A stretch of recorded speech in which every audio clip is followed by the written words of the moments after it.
E njëjta pyetje për ty. Besoj dëgjove na u bashkove që nga fillimi. Jo, ka mund të ripërtëroj tash. Po, është thjesht ajo që duam të kuptojmë këto momente dhe që është ndoshta udhkryqi ku ndodhen qytetarët është do të ishte më inteligjente që të kishte një përshkallëzim qoftë edhe të reagimit paksa më të dhunshëm të protestuesve apo duhet vazhduar me një metodë paqësore. Shikoj, nuk e besoj. Nuk e besoj sepse përshkallëzim do të thotë mjet më të madh presioni që të rrezohet Rama. Por jam 100% i sigurt që Rama sikën as me paqësore dhe me as përshkallëzim. Pati një përshkallëzim shumë të madh në Turqinë e Erdoganit në 2016 dhe jo vetëm që s'ndodhi asgjë, i pati me vete kundra tij, ushtrin, policin, gazetarin, drejtësin, popullin edhe sot një vit më vonë Turqia po bën një parantezë, jep të spektakël të trisht dje ku shumë nga kolegët tanë janë arrestuar. Kështu që nuk e besoj. Përkundrazi, kjo protest po jep frutet e saj dhe shohim pse fal që ndryshmërisë së saj në kohë ka thyer çdo rekord kohëgjatësie, çdo rekord në Evropë. Nuk njoh shembull të njëjtë kohëgjatësie si me këtë protest që ka rrisur në fund-qershorit në Shqipëri.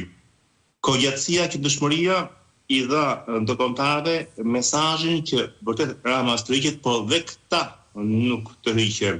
Dhe këtu është luajtur tek pika e dobët e ndërkombëtarëve, të cilët nuk e preferojnë as pak hutjen në territoret të panjohura.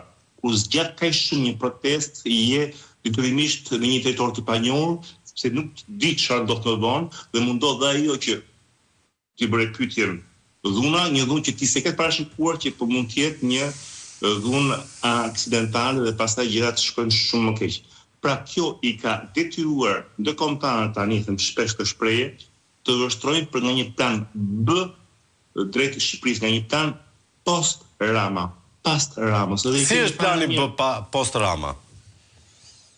Plani për post Rama është që sot keni këtë lajm të jashtëzakonshëm para 3 ditësh, kur një nga kongresmenët më të afërt dhe më të influencueshëm tek Donald Trump, Joe Wilson, kërkon ndaj Shqipërisë në Kongresin Amerikan as më pak dhe as më shumë atë që SBA-t kërkuar dhe vunë në zbatim ndaj Venezuelës. Pas Venezuelës, Shqipëria bëhet vendi i dytë ku Kongresi Amerikan për të miratuar një ligj që vë nën hetim Edi Ramën vetë dhe qeverinë amerikane dhe qeverinë shqiptare në globalitet nëse kanë apo jo ndikuar në narkotrafikun në Shqipëri. Është e jashtëzakonshme nëse dikush mund të thotë që kjo nuk bëhet për të rrëzuar Ramën, atëherë çfarë është? Lajmi i dytë pritet sot pas pak orësh, Flavio. Nëse sot do mendoj që të ndodhi, del lajmi që nuk është Rama që shkon në Ankara në samitin e NATO-s, por është Bajram Begaj. Atëherë çfarë doni më tepër ju? Çfarë doni më tepër juve? Ka filluar numërimi mbrapsht për Edi Ramën nga ndërkombëtarët, nga amerikanët. Por kjo fal pikërisht që ndryshmërisë që nevojë për dhunë. Fal që ndryshmërisë në protest.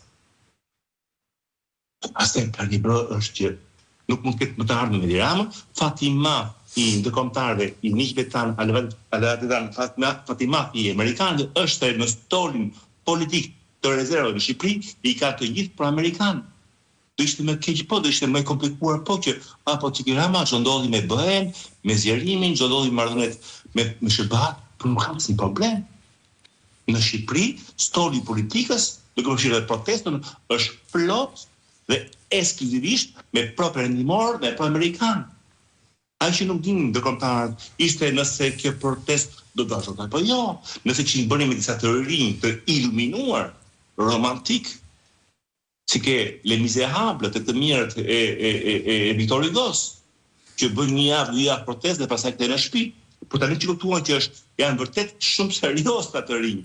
Shumë serioz, nuk se më mbrapsht.